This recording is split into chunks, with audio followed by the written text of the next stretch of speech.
Well, that came out of nowhere. What's going on, guys? Welcome back to another video here on Rangers Central. And we got some breaking news. The New York Rangers have put Barclay Goodrow on waivers. We're going to talk about what it means.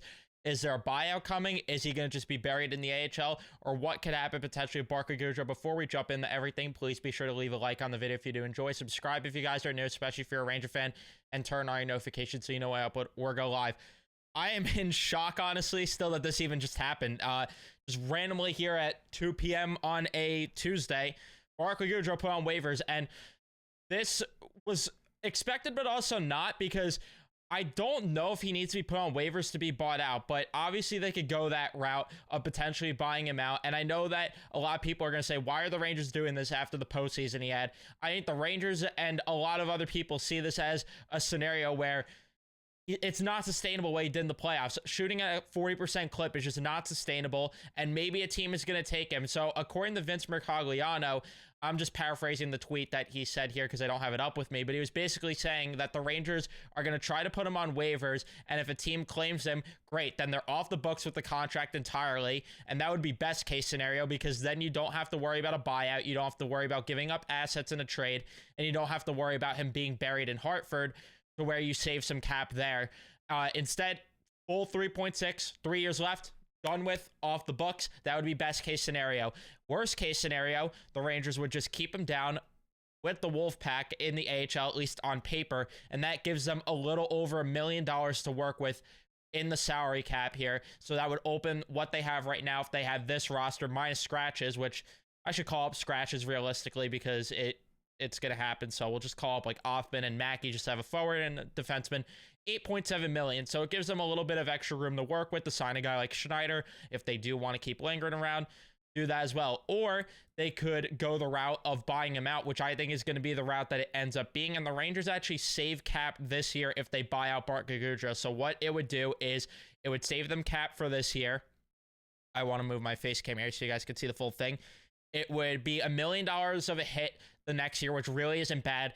3.5 the year after, really bad, especially given that free agency class is loaded.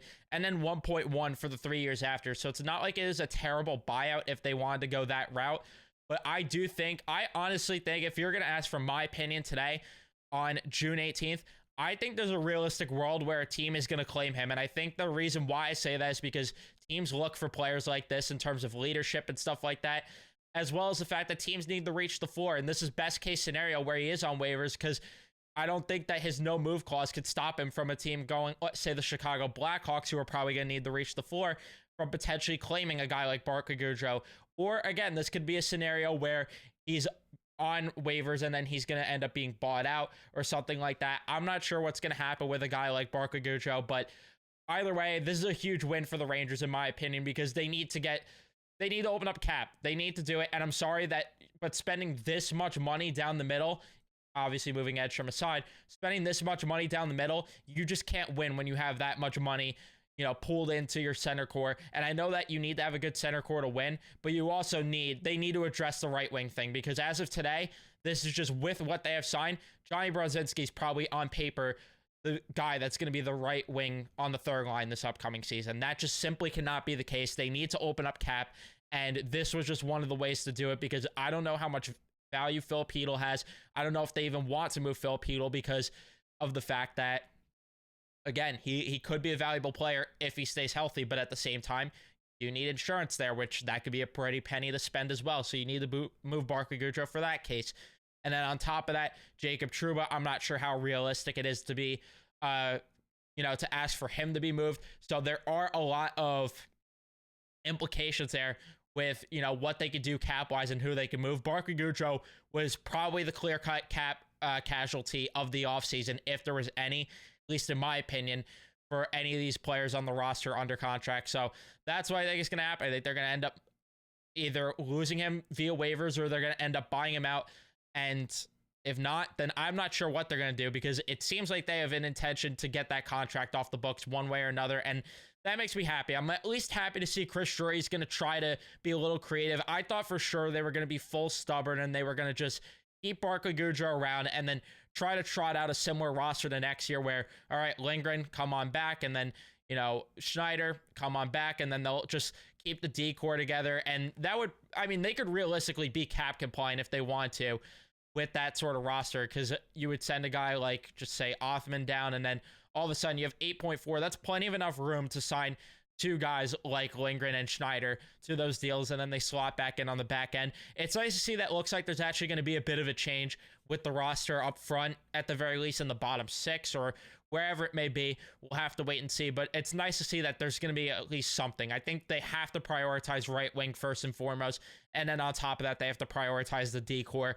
Those are the two areas that need the biggest needs, and getting rid of Goodrow's salary definitely helps with a lot of that. But again, we'll have to wait and see. I'm just trying to figure out what the plan is, and I want to see if there's any other news that has happened ever since then in terms of the Rangers potentially getting rid of Barclay Goodrow, you know, a team potentially wanting him or something like that. I don't know, but this is just insane.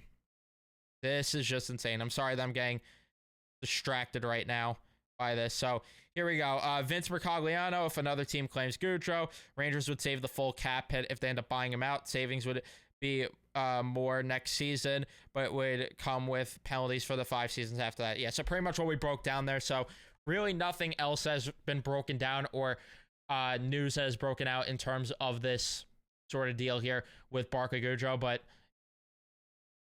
yeah, now we have to, you know, hook up more potential free agent target stuff with him being either bought out or traded. But I do think, like I said, I do think a team is going to end up claiming him, because you have so many teams. Like I said, you have teams like the Chicago Blackhawks who are desperately going to need to reach the floor. I mean, look at their, now that's UFA stuff. Sorry. Gonna go here. I can't filter it, but their highest cap, it's a guy like Seth Jones. There's no way they reach the floor. Like, I'm able to see, yeah, their cap hits at 79 million. That actually does reach the floor. But point being is there's going to be a team that is going to end up taking a guy like Goodrow, in my opinion. But it might not end up being that way. It might end up being him just buried. But all I know, one way or another, Barclay Goodrow is probably not going to be on the team next year. So I do want to know your thoughts in the comment section down below. Are you pissed off about it? Are you happy about it like me?